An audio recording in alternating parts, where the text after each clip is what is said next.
Vamos ler a palavra de Deus, meus irmãos. Abra a sua Bíblia, Apocalipse capítulo 7. Apocalipse capítulo 7. E nós vamos ler do versículo 1 até o versículo 8. Queridos irmãos, os irmãos lembram que a palavra Apocalipse significa revelação. E o livro leva o nome da primeira palavra do capítulo 1, que diz revelação de Jesus Cristo, a qual Deus lhe deu para mostrar aos seus servos as coisas que brevemente devem acontecer. Amém. É uma revelação para a igreja e a nossa caminhada por esse livro tão amado e tão belo. Ela não tem nenhuma pretensão muito elevada, mas nós cremos que o tanto que nós temos compreendido já tem servido de bênção e servirá ainda de bênção para a nossa vida, de saúde para a igreja, de raiz para a nossa fé. Vamos ler, diz assim: depois destas coisas, vi 4 anjos que estavam sobre os 4 cantos da terra, retendo os 4 ventos da terra, para que nenhum vento soprasse sobre a terra, nem sobre o mar, nem contra árvore alguma. E vi outro anjo subir da banda do sol nascente, e que tinha o selo do Deus vivo, e clamou com grande voz aos 4 anjos, a quem fora dado o poder de danificar a terra e o mar, dizendo: não danifiqueis a terra, nem o mar, nem as árvores, até que hajamos assinalado na testa os servos do nosso Deus. E ouvi o número dos assinalados, e eram 144.000 assinalados, de todas as tribos dos filhos de Israel.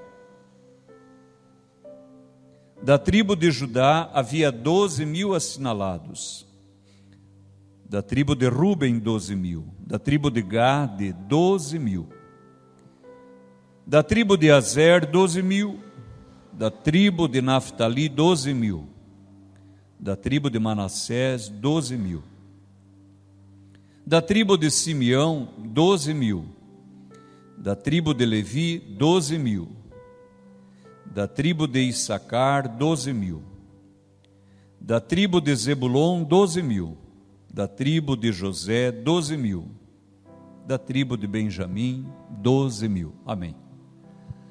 Ó Senhor, estamos diante da Tua palavra, diante da Tua igreja, diante de Ti outra vez. Abre, Senhor, a Tua palavra ao nosso coração, ao nosso entendimento, conforme a revelação que o Senhor quer fazer a cada um de nós nesta noite, e aqueles que ainda assistirão aos vídeos e acompanharão pelas lives, Senhor. Ó Deus, seja sobre nós a Tua bondade. Nós oramos em nome de Cristo. Amém e amém. Graças a Deus. O texto inicia dizendo que João viu 4 anjos que estavam sobre os 4 cantos da terra. Queridos irmãos, tem ressuscitado uma questão se a terra seria plana. Isso é uma loucura total, porque alguns séculos antes de Cristo, observadores do espaço notaram no eclipse lunar que a sombra projetada sobre a lua era redonda. Já naquela época eles sabiam disso. Entretanto, de tempos em tempos, essas lendas elas voltam. E então eu penso que é apropriado dizer que quando João diz que viu 4 anjos que estavam sobre os 4 cantos da terra, ele não está propondo que a terra é quadrada, e nem está dizendo que a terra é plana. mas é uma expressão como até hoje nós usamos. Eu revirei os 4 cantos de Londrina e não achei. Notaram? É uma expressão para referir a totalidade. É isso que João está dizendo, né? Vi 4 anjos que estavam sobre os 4 cantos da terra. Nós também podemos ver aqui uma alusão aos 4 cantos cardeais, norte, sul, leste e oeste, ou seja, a plenitude do nosso planeta. Não se diz no Brasil, eu percorri toda a nação do Oiapoque até o Chuí. São expressões para referir a plenitude, a totalidade. E é isso que João está dizendo. Nós temos no versículo 1, 4 anjos.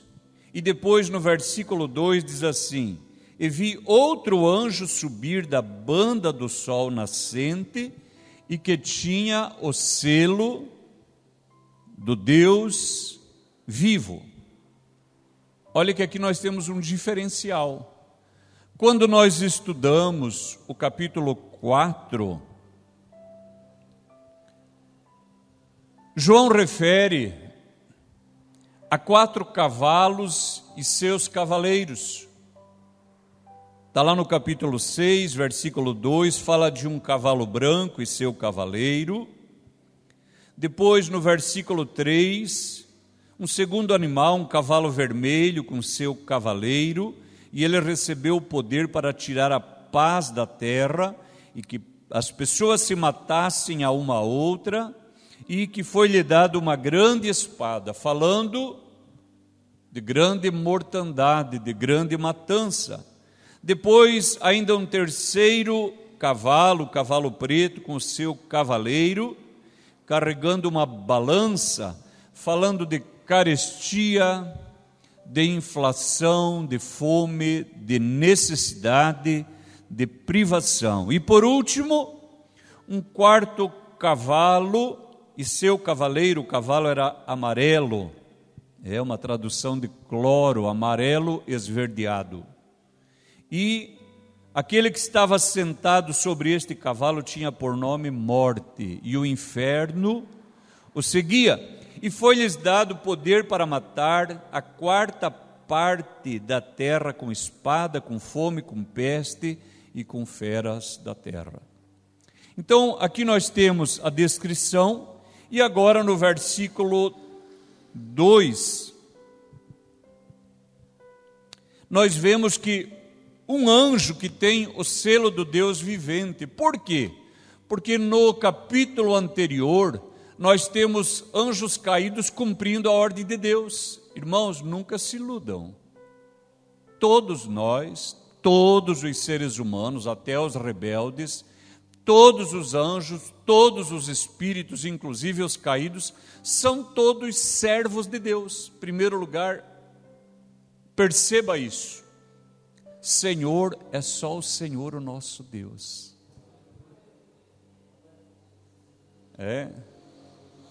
Há poucos anos, quem sabe 2 décadas no máximo, quando a rebelião começou a ser aceita dentro das famílias, e alguém chamava o outro de Senhor e dizia: é um prazer conhecer o Senhor. Ele falava: Senhor está no céu. Alguém achava isso bonito. Na verdade, estava se amplificando a rebelião. Quando uma criança chamava uma mulher de senhora, ela fala: não me chame de senhora porque eu não sou velha. E agora está aí essa loucura toda.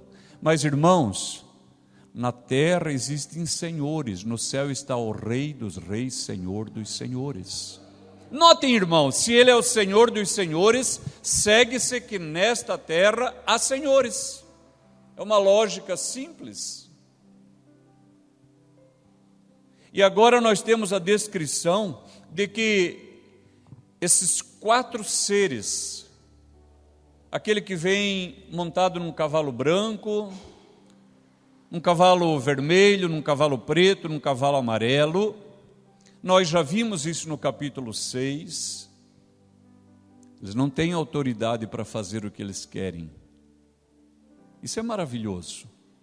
Porque eles só podem agir quando Cristo abre o selo. Guarde isso. Eu espero que a igreja esteja acompanhando a expansão dessa ideia. Eles não podem agir, a verdade é que estão fora de cena. E o Pai sustenta em suas mãos um livro escrito por dentro e por fora, significando que nada pode ser acrescentado e que nada lhe falta. E esse livro está selado com 7 selos. Ninguém pode abrir, a não ser Cristo. Aleluia! Por isso que a igreja se alegra, espero que você tenha se alegrado, de glorificar o nome de Jesus, porque o nome de Jesus é santo, aleluia! Só Ele pode abrir o livro. Quando Ele abre o livro, abre um selo. Os cavalos e seus cavaleiros ainda têm que ficar no seu lugar. Aí depois um querubim chama, vem, e a partir daí ele entra em cena. Contudo, queridos, eles não podem sair correndo e fazer o que bem pretenderem, porque olha o que diz o versículo 2 do capítulo 7. Vi outro anjo subir da banda do sol nascente, e que tinha o selo do Deus vivo. Aqui é um anjo de Deus agora, um anjo de luz, poderoso. E clamou com grande voz aos 4 anjos, aos primeiros, a quem fora dado o poder de danificar a terra e o mar, dizendo: não danifiqueis a terra, nem o mar, nem as árvores. Até quando? Primeiro falaram que era para nós sair e realizar estas ações de morte, de destruição, de fome, de peste, de miséria, de guerra, e agora nos é dito que ainda temos que esperar. Até quando? Até que hajamos assinalado na testa os servos do nosso Deus. Olha que lindeza! O selo é uma marca de propriedade. O selo é a marca da coisa protegida. Não pode ser violado. Não pode ser aberto, a não ser aquele a quem aquela mercadoria, aquele objeto é destinado, ou então a pessoa que tem propriedade sobre aquilo. E o texto está dizendo que estes 4 anjos terríveis que virão sobre esta terra ainda e cumprirão os juízos de Deus contra ela, não podem tocar um grupo de pessoas. Quem são essas pessoas? O que tiverem na testa o selo de Deus. E ainda diz que essas pessoas são os servos de Deus. Olha que maravilha! Aqui tem algum servo de Deus, alguma serva de Deus? Olha que lindeza! É o que está escrito. Contra os servos de Deus não pode tocar, está protegido, está marcado. E agora na sequência, diz que o número dos assinalados era 144 mil. Queridos irmãos, até pouco tempo, uma seita bem comum que bate nas casas, dizia que só entrariam no céu 144 mil e que eles eram. Mas aqui quem tem um pouco mais de idade deve ter percebido que de alguns anos para cá eles mudaram o discurso. Não falam mais isso. Pode observar, pega a literatura dele, não precisa ter medo. Leia a Bíblia, estude. E você vai ver que eles não falam mais sobre isso. Porque eu creio que até eles entenderam que só da seita deles, que infelizmente estão perdidos, porque adoram um Jesus que não é Deus, não adoram Jesus, porque falam de um Jesus que não é Deus, estão perdidos. Mas se estivessem salvos, só da seita deles, no mundo já teria mais do que 144 mil, perceberam? Eles mesmos em algum momento se flagraram, estamos ensinando bobagem há tanto tempo e continuam ensinando bobagem. Já adulteraram a Bíblia deles várias vezes, em vez de mudarem a teologia, em vez de corrigirem as suas vidas, mudaram o texto da palavra de Deus. Quando o próprio capítulo 6 diz que o livro ele está selado por dentro e por fora, capítulo 5, ou seja, o livro já está completo. Não é para acrescentar nada, não é para tirar nada. Em vez de corrigirem sua vida, alterarem a sua teologia. Houve um teólogo que disse: teologia se escreve a lápis. Veja a humildade da pessoa. Teologia se escreve a lápis. Mas a palavra de Deus, ela vem impressa, porque ela é fiel, ela é completa, ela é bela, ela é inteira, e ela vai se cumprir. Aleluia, ela está se cumprindo agora e se cumprirá ainda. Então o texto diz que eram 144 mil. Aqui na nossa cidade tem uma outra seita intitulada 12 tribos, eu jantei lá 2 vezes. E eles falam que eles são as 12 tribos, eu falei, não, vocês não são. Eles são muito gente fina, irmãos, são muito queridos, jantei lá 2 vezes. Eu falei, não, vocês não são. E expliquei para eles por que não são.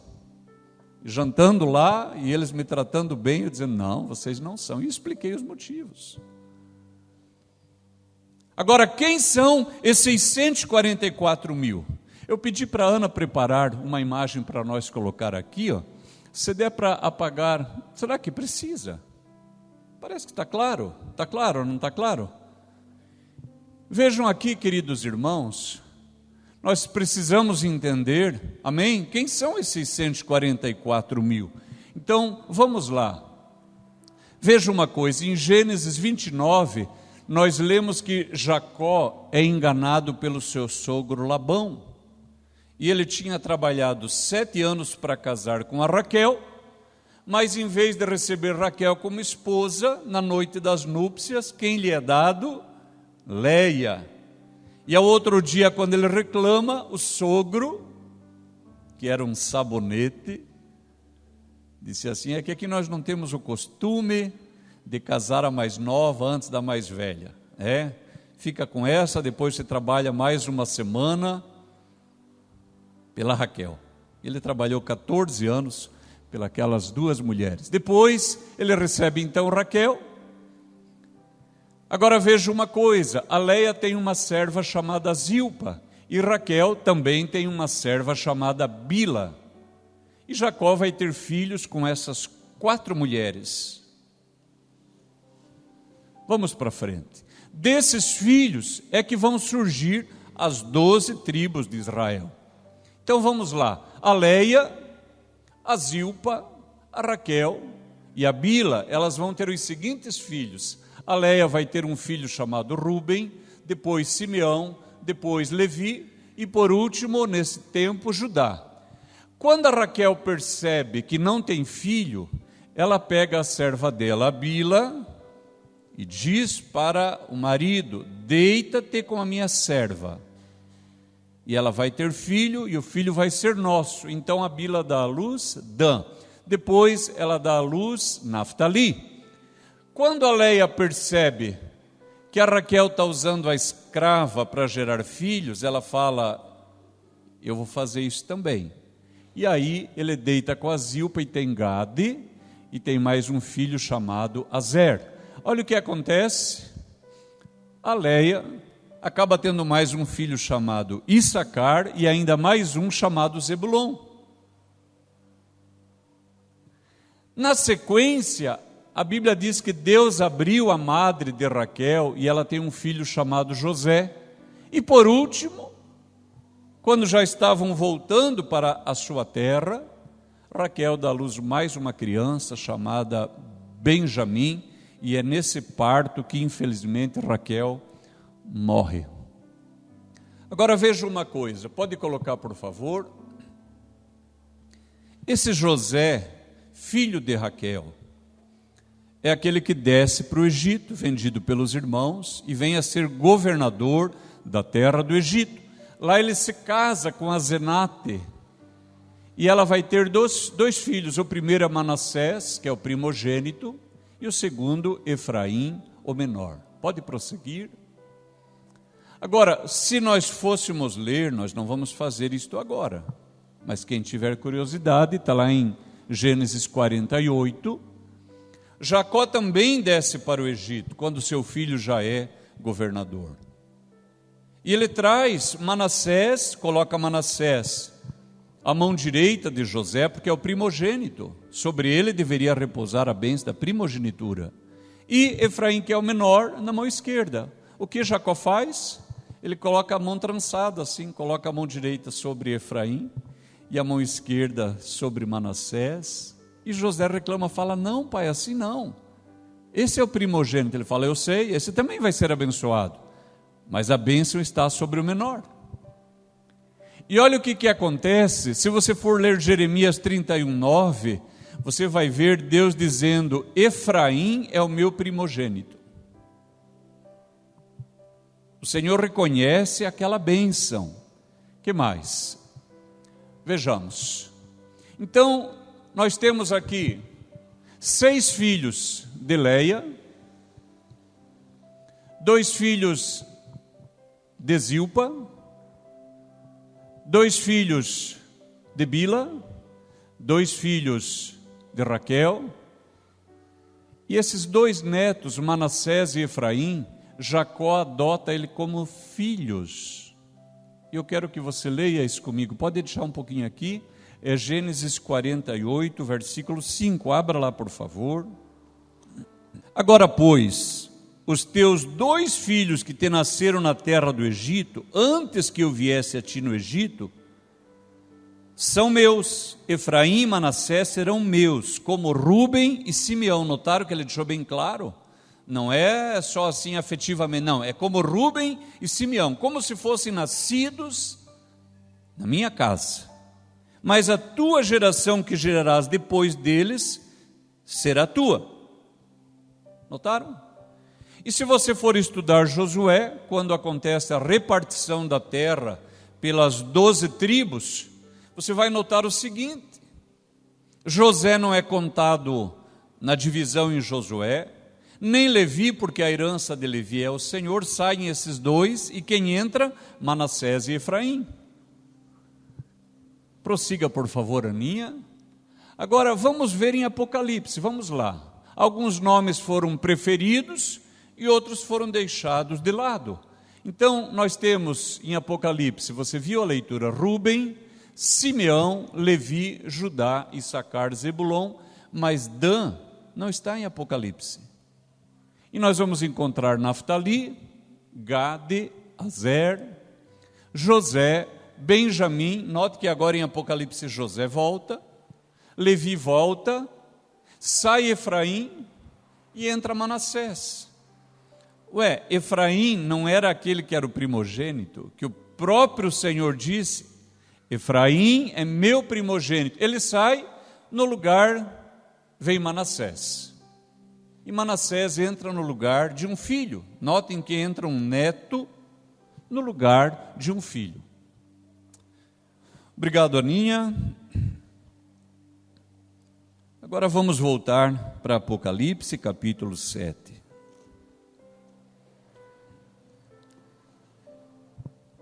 Pense um instante, igreja. Por que razão você acha que Dan não está entre as tribos, e não está esta tribo contada entre os servos de Deus, entre os 144 mil? Por que Dan não está? E por que Efraim, que era o neto preferido, não está?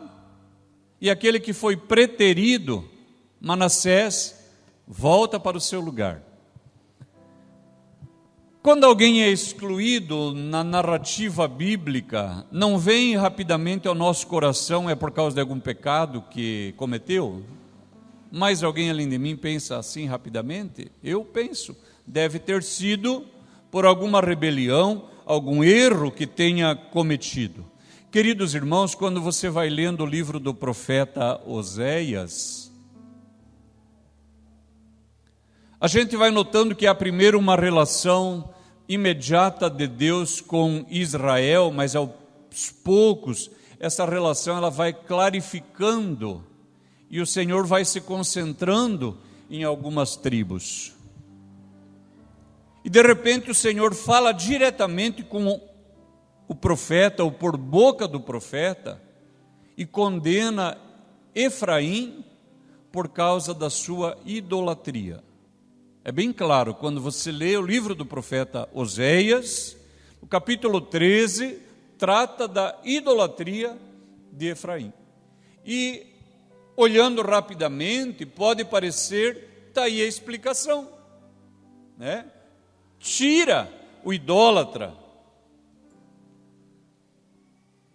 Quando nós lemos Juízes capítulo 18, nós vamos encontrar uma justificativa para a exclusão de Dan, porque a Bíblia diz que os danitas procuravam uma terra, e 600 homens saem em guerra, e eles vão conquistar Laís, e nessa conquista, eles encontram na casa de Mica, um sacerdote levita, e vão encontrar lá também uma imagem de escultura, e uma imagem de fundição, e eles tomam para si essas imagens, e vem a ser também uma tribo idólatra. Então parece, está explicado, né? Efraim idólatra, Dan idólatra, e parece que está certo. Mas venha por favor para Êxodo capítulo 32, o versículo 2. Olha o que diz a palavra de Deus. E agora eu gostaria que a igreja observasse que o texto que nós vamos ler não fala de Dan, não fala de Efraim, fala de Israel. Veja o seguinte: Arão lhes disse: arrancai os pendentes de ouro que estão nas orelhas de vossas mulheres e de vossos filhos e de vossas filhas e trazei-mos. Então todo o povo arrancou os pendentes de ouro que estavam nas suas orelhas, e os trouxeram a Arão. E ele os tomou das suas mãos, e formou o ouro com um buril, e fez dele um bezerro de fundição. Então disseram: estes são teus deuses, ó Israel, que te tiraram da terra do Egito. E Arão, vendo isto, edificou um altar diante dele, e Arão apregoou e disse: amanhã será festa ao Senhor. E no dia seguinte madrugaram, e ofereceram holocaustos, e trouxeram ofertas pacíficas, e o povo assentou-se a comer e a beber. Depois levantaram-se a folgar. Olha que situação. A palavra de Deus diz que como Moisés se demorava na presença do Senhor, alguém disse: não volta mais, não volta mais, cadê esse Moisés que nos tirou da terra do Egito? Fizeram um bezerro de ouro e começaram a adorar o bezerro e disseram: foi este bezerro que vos tirou da terra do Egito. Notem, irmãos, que é o próprio Arão, irmão de Moisés. Ele sabia que não foi o bezerro, ele sabia que foi o Senhor, o nosso Deus. Os irmãos lembram que o Senhor, ele exortou a igreja, chamando a atenção e dizendo assim: eu tenho contra ti que toleras a mulher Jezabel, que se diz profetiza. Olhe só, eu tenho contra ti que toleras. Notaram, irmãos? Nós temos que cuidar. Quem prestar atenção verá uma igreja cada vez mais tolerante, uma igreja querendo ser mais boazinha que Jesus.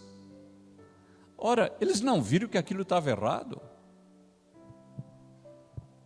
Irmãos, nós não fomos chamados para ser bonzinhos, guarde isso. Nós fomos chamados para ser sal e luz. O Senhor disse claramente: eu tenho contra ti que toleras. Apocalipse 2, 20. Mas tenho contra ti o tolerares que Jezabel, mulher que se diz profetiza, ensine e engane os meus servos. A igreja precisa ter atitude, e para ter atitude precisa ler a palavra, precisa conhecer a palavra, precisa estudar a palavra de Deus, para ter uma atitude sólida. Eu gostei um dia de ouvir a expressão de um pastor, quando eu contava para ele o depoimento de alguém que tinha estado num culto, onde o pregador disse: eu já estou no 6º casamento, se não der certo eu vou para o 7º. O pastor falou assim: e os crentes continuaram lá? A pergunta é excelente. Os crentes continuaram lá? Não tem na membresia ninguém que conheça a palavra de Deus, que diz que o pastor deve ser marido de uma só mulher? Não tem ninguém que leu isso? Está na Escritura. Convém que o bispo seja casado, marido de uma mulher, pronto. Como que estou no 6º, no 2º, 3º? Não tem alguma coisa errada? E a igreja aplaude, acha lindo. Notaram? Então o Senhor disse: eu tenho contra ti que toleras.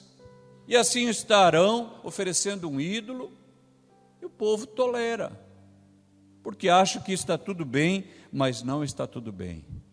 Mas há uma pergunta, irmãos, que nós precisamos fazer. Todo o povo adorou o bezerro de ouro?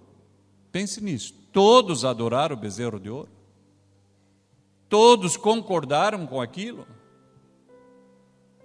Irmãos, lembre disso, eu tenho enfatizado, o Senhor tem gerado no meu coração o desejo de que a igreja compreenda isso. Deus sempre tem um remanescente fiel. Escolha ser você parte desse remanescente fiel. Aleluia, aleluia. Escolha você ser parte desse grupo. Veja quando Elias falou a Deus contra Israel, dizendo: matar os teus profetas, estão seguindo Baal, só eu fiquei. O que o Senhor respondeu para ele?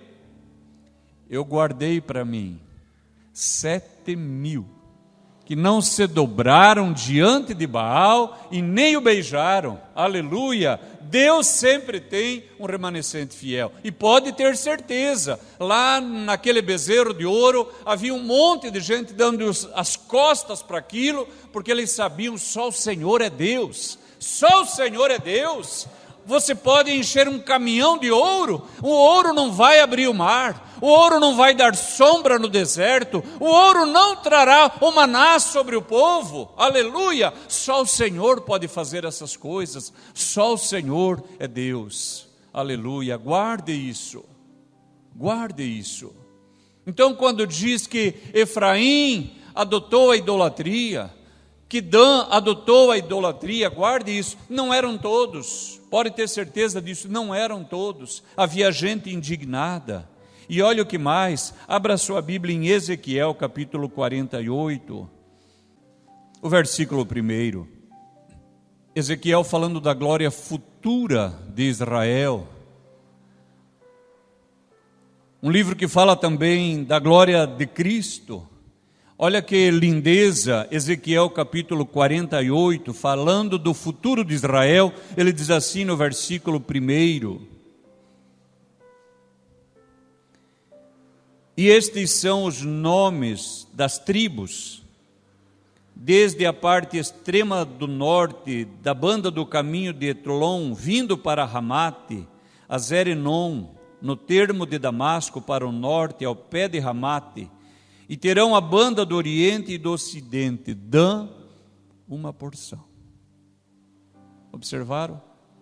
Aqui na profecia de Ezequiel, a primeira tribo que recebe uma parte dessa herança gloriosa, daquilo que Deus fará a favor do seu povo Israel. Guarde isso.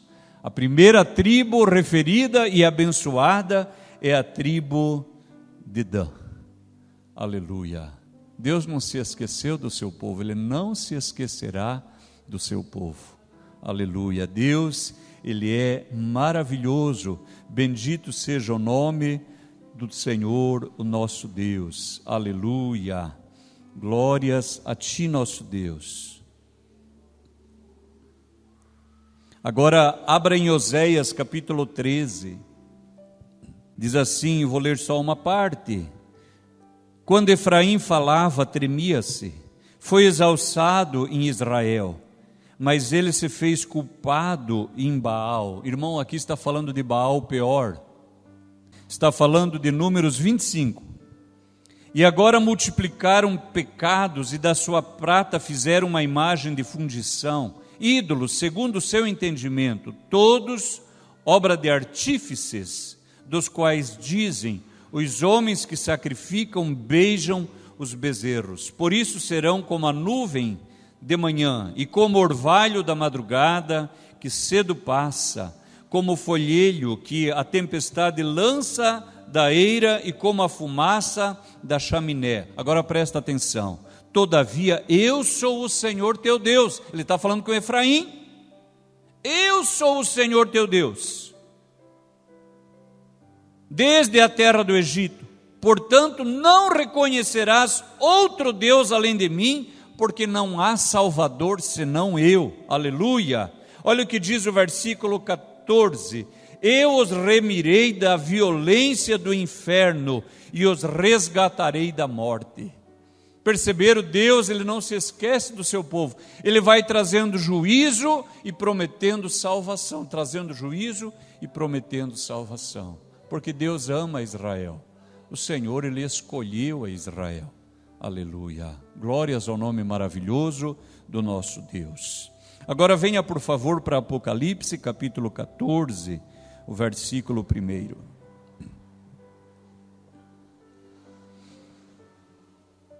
Diz assim: E olhei, e eis que estava o Cordeiro sobre o monte Sião, e com ele 144.000, que em sua testa tinham escrito o nome dele e o de seu pai. Vejam que é um grupo que traz já o cumprimento das promessas das cartas para igrejas da Ásia. Notem isso, porque agora vai começar a clarear quem é esse grupo. E ainda o capítulo 21.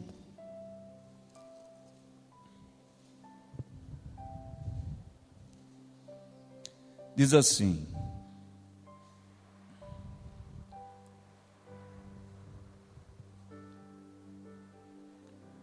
E veio um dos 7 anjos, que tinham as 7 taças cheias das últimas 7 pragas, e falou comigo dizendo: Vem, mostrar-te-ei a esposa, a mulher do Cordeiro. Quem é a esposa do Cordeiro? A igreja. Amém? Note bem isso. Mostrar-te-ei a esposa, a mulher do Cordeiro. E levou-me em espírito a um grande e alto monte, e mostrou-me a grande cidade, a santa Jerusalém, que de Deus descia do céu. Essa promessa você vai encontrar também em Ezequiel. Há na profecia a visão de uma grande cidade, que é a esposa do Cordeiro, que somos nós, a igreja. E diz que ela descia de Deus do céu. E diz no versículo 11: E tinha a glória de Deus. A sua luz era semelhante a uma pedra preciosíssima, como a pedra de jaspe, como cristal resplandecente. E tinha um grande e alto muro com 12 portas, e nas portas 12 anjos, e nomes escritos sobre elas, que são os nomes das 12 tribos de Israel. Ué, não estava falando da igreja? E por que que agora incrustada nesta imagem da igreja, nós temos os nomes das 12 tribos? E diz assim no versículo 13, da banda do levante tinha 3 portas, da banda do norte 3 portas, da banda do sul 3 portas, da banda do poente 3 portas.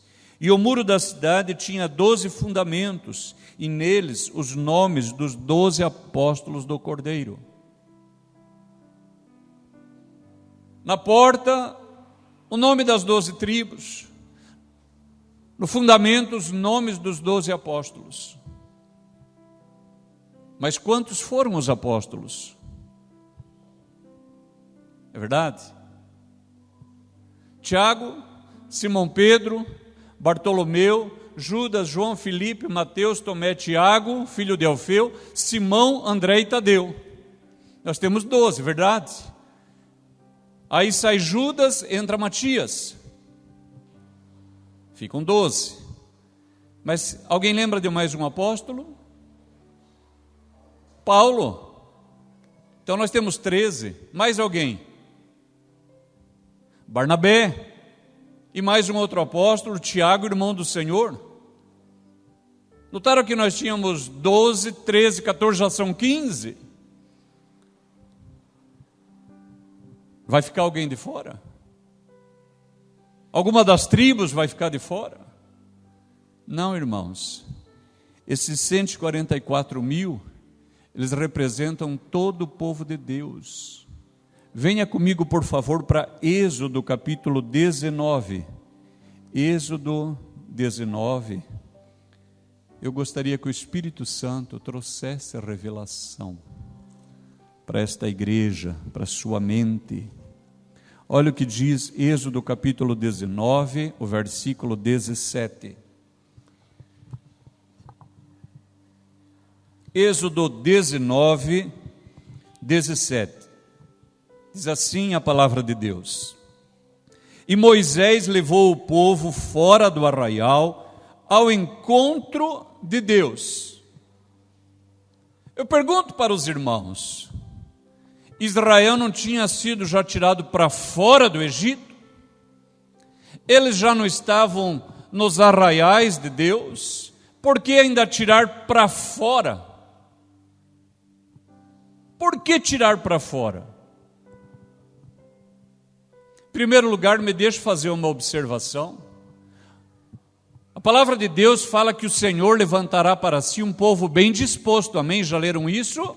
Mas uma parte da igreja está cada vez mais preguiçosa e não consegue mais estar na igreja e ficam somente assistindo pelas lives. E dizem, eu estou em casa, estou bem. Não, não está bem. Não está bem. A sua fé está fraca e está desmoronando. Porque vejam, o Senhor já tinha tirado Israel do Egito, já era o seu povo, já estavam nos arraiais. O Senhor não poderia falar com ele nos arraiais? Não, Moisés tirou o povo para fora do arraial ao encontro de Deus. Acho que é só você que assistiu live de igreja? Acho que é só você que assistiu live de igreja? Eu também já assisti, não é a mesma coisa. E vai ao banheiro, e dá uma sapeada na televisão, e estoura pipoca, e vai na geladeira ver se... Não é a mesma coisa. Não é a mesma coisa. Não seja um crente frouxo, não seja um crente fraco, escolha ser um crente forte, porque o Senhor está separando para si um povo bem disposto. Um povo bem disposto. Que sai do arraial, que foi isso que Moisés fez. Preste bem atenção, eu quero muito que o Espírito Santo me ajude, para que a igreja tenha um despertamento que venha do Senhor, pela sua palavra. Olhe só, Moisés levou o povo, para onde? Guarde isso, para fora do arraial, ao encontro de Deus. Agora venha comigo, eu vou ler apenas para ter uma fundamentação, mas a igreja conhece, Mateus 16, 18. Olha o que o Senhor diz para Pedro: pois também eu te digo que tu és Pedro, e sobre esta pedra edificarei a minha igreja, e as portas do inferno não prevalecerão contra ela. Amém. Edificarei a minha igreja. Em Mateus é a primeira vez que o Senhor usa esta palavra, igreja. A palavra igreja vem do grego ekklesia. E há quem diga que a melhor expressão é ex, significa para fora, tirado. Ou seja, quando alguém te perguntar o que significa igreja, você pode dizer sem medo, significa tirado para fora. Notaram que Moisés tirou o povo para fora, e Jesus disse: o meu povo será tirado para fora. Aqui quando, em Apocalipse capítulo 7, o número fala em 144 mil, você já percebeu que mesmo trazendo esses nomes, ele não está limitando, está referindo, é um número simbólico, a todo o povo de Deus, do Antigo e do Novo Testamento, estão reunidos nesse número, um número simbólico, para referir a todas as gentes, todas as eras, que creram em Deus e foram salvas pelo nosso Deus. Aleluia! Glórias ao nome do Senhor. E sabe o que deveria trazer tanta alegria ao seu coração? Para nós orarmos. Que os cavalos e os cavaleiros não fazem o que eles querem. Guarde bem isso, guarde bem isso. Eu conheci tanta gente que diz: eu não gosto de ler o Apocalipse porque me dá medo, porque fala de destruição, fala de morte, fala de terremotos, fala de coisas terríveis. Bem, quando eu leio o Apocalipse, sabe o que eu vejo? O Senhor Jesus está no poder, Ele está no comando, aleluia. Não vai acontecer absolutamente nada enquanto Ele não abrir o selo, enquanto o querubim não disser para os cavalos e os cavaleiros: vem, e nada disso acontecerá antes que o Senhor marque a minha e a sua testa, aleluia, para dizer que nós somos protegidos do nosso Deus, aleluia. E uma última vez, abra sua Bíblia em Efésios no capítulo 4, e eu quero ler com a igreja para orar, o versículo 30, aleluia. Efésios capítulo 4, o versículo 30. Louvado seja o nome maravilhoso do Senhor. Eu amo a palavra de Deus. Eu vejo o versículo antes, já quero ler aquele, já quero ler o outro, e já quero voltar lá no versículo 1. Mas para ganhar tempo, nós vamos ler o versículo 30, Efésios capítulo 4, o versículo 30, diz assim: não entristeçais o Espírito Santo. Não entristeçais. Aleluia. Nós tivemos aula de pneumatologia com o grupo de teologia 2 e falávamos de como o Espírito é sensível. O Espírito é sensível. Aqui que tem experiência sabe, é muito fácil você ofender o Espírito. Os que cantam, os que pregam, os que oram, já notaram que às vezes você distrai com qualquer coisa, o Espírito se afasta, gentilmente, não te reprova, não te envergonha, não te constrange, mas ele se afasta. Notaram? É diferente do Pai, é diferente do Filho. Aleluia. Não entristeça o Espírito Santo. Se fôssemos fazer uma oração nesta noite, nós poderíamos dizer: Senhor, guarda-nos de entristecer o Teu Espírito. Porque quando entristecemos o espírito, a leitura da palavra fica seca, a pregação fica seca, a oração fica seca, os cânticos ficam secos. A verdade é que a nossa vida murcha e seca. Paulo disse: não entristeçais o Espírito Santo, e agora, no qual estáis selados para o dia da redenção.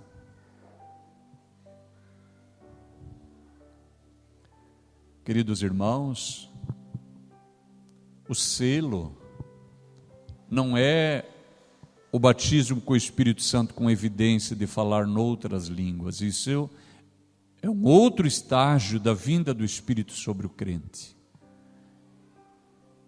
Mas quando a pessoa aceita Jesus como seu Salvador, o Espírito Santo vem morar dentro dela. E ela nota: algo aconteceu. Agora eu sei para onde eu estou indo. Agora eu sei que o meu Redentor vive. Agora eu sei que há esperança para mim. Aleluia. É por isso que o Senhor Jesus disse para os discípulos: vos convém que eu vá. Você nunca achou estranho que Jesus tenha dito isso? Não é estranho que ele tenha dito? É vantagem para vocês que eu vá, que eu volte para o Pai. É vantagem, ele falou, vos convém. Porque se eu não for, o Consolador não virá. Não parecia melhor que Jesus ficasse? Mas o próprio Senhor disse: vos convém que eu vá, porque se eu não for, o Consolador não virá. Queridos irmãos, por causa da encarnação, por causa da kenosis, por causa do esvaziamento, o Senhor Jesus havia se esvaziado da sua divindade, havia se esvaziado da sua glória, ficou limitado ao tempo e ao espaço. Quando estava em Cafarnaum, não podia estar em Betânia. Quando estava em Betânia, não podia estar em Jerusalém. Mas agora, aqui nesta cidade, o Espírito Santo está aqui. Está ali na Assembleia de Deus, está ali na Igreja Batista, está na Quadrangular. O Espírito Santo está derramado, aleluia, aleluia, aleluia. E antes uma pessoa para seguir a Jesus, teria que imitar um modelo externo somente. Aquilo que os seus sentidos apreendessem e percebessem em Jesus. Havia um testemunho externo do seu ser, mas agora há um testemunho interno da glória e da presença de Cristo. Aleluia! Não entristeça o Espírito Santo, ame-o. Diga como você o ama, como ele é bem-vindo, porque ele revelará Jesus para você, ele revelará a palavra para você. E o que mais? Não entristeça, porque é nele que você está selado para o dia da redenção.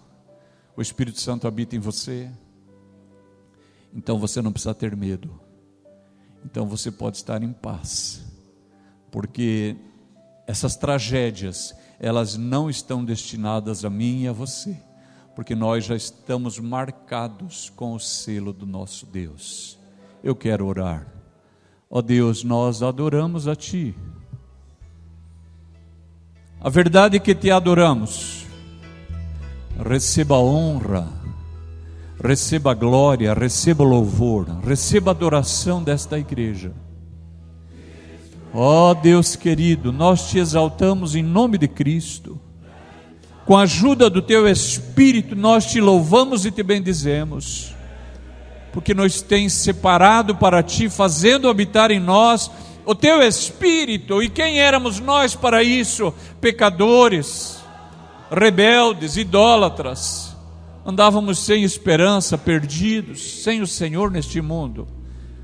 Mas o Teu Filho nos comprou, e o Seu sangue nos lavou e nos remiu, e como se fosse pouco, escreveu o nosso nome no Seu livro, e fez habitar em nós o Seu Espírito, e a nossa alma está em paz. Aleluia!